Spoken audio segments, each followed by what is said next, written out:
Salut à toi et bienvenue sur la chaîne de Krav Maga 16. Toujours dans la continuité du bâton, donc nous allons voir ce qu'on appelle le bâton à deux mains. Le bâton à deux mains, c'est comme ceci, d'accord?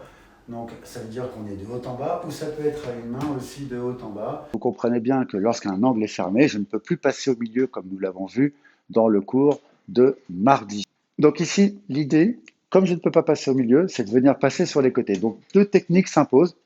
En fait, vous avez deux côtés, donc vous avez votre côté droit, vous avez votre côté gauche, et vous avez deux possibilités sur chaque côté. Donc ici, lorsque je décide de partir sur le côté, eh bien en fait, ça va ressembler plus ou moins le démarrage, hein, je veux dire, au démarrage qu'on a vu tout à l'heure, qu'on a vu sur les cours précédents, pardon, où je vais venir légèrement sur ma diagonale. L'idée, c'est de passer sur un côté, mais jamais trop loin. Vous le verrez tout à l'heure avec Marion, le bâton, on va quand même tenter pas de le dévier, mais de le toucher dans mon déplacement, de façon à rester toujours très proche. Donc ici, le premier temps de démarrage, eh bien, ça ne change pas de d'habitude, puisque je fais partir mes mains, pardon. Ensuite, ma tête va suivre, j'étais légèrement sur la pointe des pieds. Et ici, donc, j'ai un bras qui va aller tout droit et un pied qui va aller en direction d'eux. Comme vous avez pu le remarquer, là, c'est la technique 1. J'ai avancé ma jambe gauche et j'ai tendu mon bras droit. L'autre main, je vais vous le faire de maintenant, je vais vous la faire légèrement de profil. Donc, lorsque je suis ici, je vais faire partir mes bras et mon déplacement. Alors, donc, ce qui est intéressant, c'est je suis parti légèrement diagonale, donc la personne elle est ici, donc maintenant son visage est là, d'accord, et son bras est dans cette sphère-là. Donc ici, euh, ma tête est à peu près au niveau de mon pied. Donc là, c'est mon pied gauche, puisque je suis face à vous, mon pied gauche, et donc ça veut dire que je ne suis pas droit. D'ailleurs, dans aucune des techniques, et je ne l'ai pas abordé, mais je l'aborde maintenant, dans aucune des techniques bâton, je vais partir et je vais arriver droit. Dans toutes les techniques, je vais avoir le buste penché légèrement vers l'avant et dans une dynamique de pouvoir me déplacer, mais surtout pour éviter de recevoir un choc violent sur la tête ou sur le visage. On va toujours tenter de protéger cette partie sensible. Donc ici, je fais partir mes bras, j'ai mon bras gauche qui va venir se plaquer ici, et je vais bouger mon pied, et celle-ci va suivre exactement comme un déplacement lorsque je fais un déplacement en garde, par exemple. Sauf que la différence, c'est que je vais avoir la tête qui va être positionnée au niveau de mes doigts de pied. De là, vous avez vu, là, il a son bras gauche ici, son bras droit là, le bâton est passé. Je vais poser mon talon, là je pose, donc je vais me remettre comme ceci, ici comme vous puissiez bien voir, je repose mon talon, et ce bras qui était tendu, il va suivre la courbe de son bras gauche jusqu'à arriver à une coulisse, c'est-à-dire à peu près à cet endroit-là pour pouvoir l'amener à moi une fois que j'aurai coulissé jusqu'à son poignet. Donc je suis ici, je pose mon talon et là maintenant j'ai frappé. Donc là, je vous le fais dans ce sens-là, boum, ici. Donc là, premier temps, le bâton est passé ici, je viens suivre la ligne de son bras, j'arrive à ce niveau-là, je viens l'attraper, et là je vais basculer, c'est-à-dire au lieu de me repositionner, je vais tout simplement retrouver une distance pour pouvoir donner un contre efficace.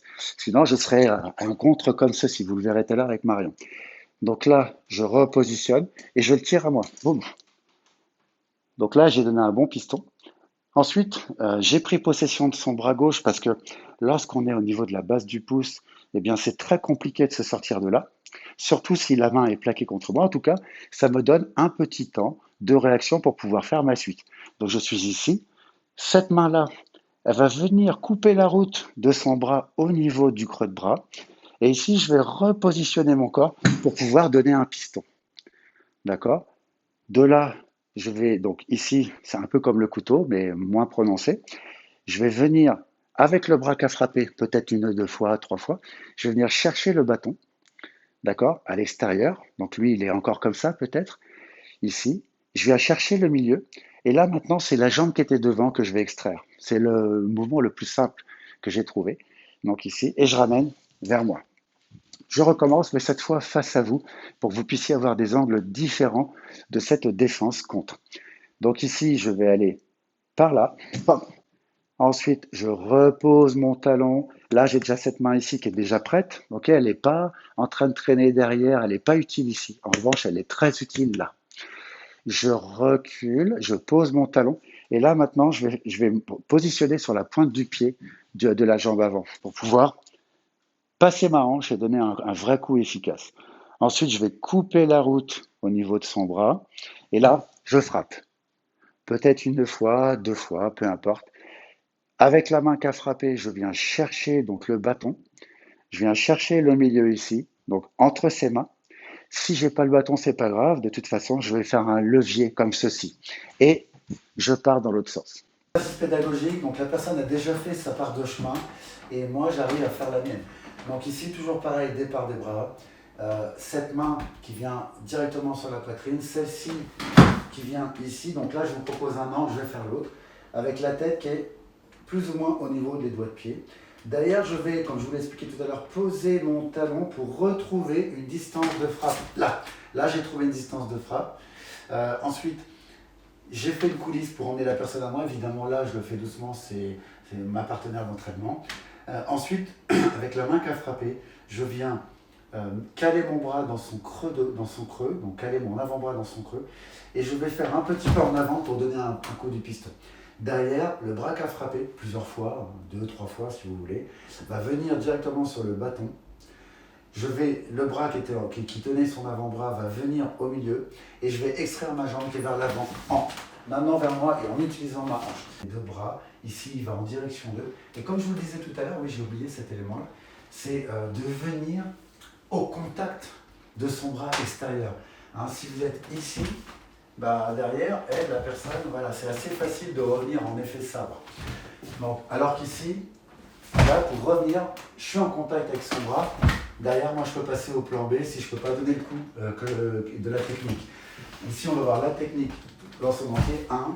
Donc ensuite, je viens glisser sur le bras, j'ai frappé, puis je viens en support au niveau du creux de son bras. Là, j'ai fait ma coulisse, ça l'a amené à moi dans la frappe. Je ne le fais pas pour faire attention à ma partenaire. Ensuite, je viens me caler, frapper. Derrière, je viens chercher un point d'appui sur le bâton, puis un point d'appui ici, et je sors. Toujours de la même façon. Maintenant, ce que je vous propose, c'est que nous le fassions ensemble. Donc, on a vu qu'on partait dans une diagonale. Là, je vais partir dans la diagonale gauche, puis ensuite, on le fera à la droite. Donc ici, dans le premier temps, je me penche vers l'avant. J'ai évité le bâton. Ensuite, je vais repositionner mon corps. Ça fait 2 temps pour frapper. Donc, je fais une vraie coulisse ici. Et le troisième temps, je viens donc transférer mon poids vers mon avant. Ça fait 3 temps. Et enfin, je viens chercher le bâton et l'intérieur de la main, ça fait donc 4 temps. Donc là, on l'a vu sur la gauche, maintenant voyons-le sur la droite. Donc ici, 1 temps, 2 temps, 3 temps et 4 temps. Je vous offre un petit bonus, donc une technique qui est relativement connue. Il existe une alternative intéressante sur bras et jambes opposés que je vous montre maintenant. Donc ici, lorsque je suis là, au lieu de repartir vers l'arrière pour donner un piston avec votre bras qui était ici, eh bien, à ce moment-là, je vais me remonter totalement, mettre mes 2 bras en hauteur et me poser comme si on se posait vers le sol, vous voyez, avec un soutien, un appui très fort au niveau du sol. Ceci afin que la personne, lorsqu'elle elle a voulu vous frapper, elle vous a vu partir ici, probablement que son prochain mouvement, ça pourrait être ceci pour revenir là. Donc, afin d'éviter qu'elle remonte, eh bien vous, lorsque vous êtes ici, vous revenez, vous allez monter vos épaules et bien vous baissez le tout.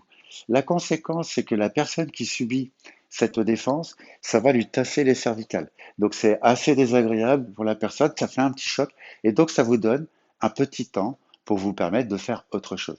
Donc ici, premier temps, deuxième temps, et là maintenant je repars sur le temps que je connais. Merci d'avoir suivi ce cours, les amis de KM16. N'hésitez pas à liker, vous abonner, à partager le plus possible. Je vous rappelle que tous les jours de la semaine, du lundi au vendredi, vous avez 10 minutes de cours chrono qui vous attendent. Donc 10 minutes sur des techniques très variées du Krav Maga. Je vous remercie de nous avoir suivis. À très bientôt et va t'entraîner.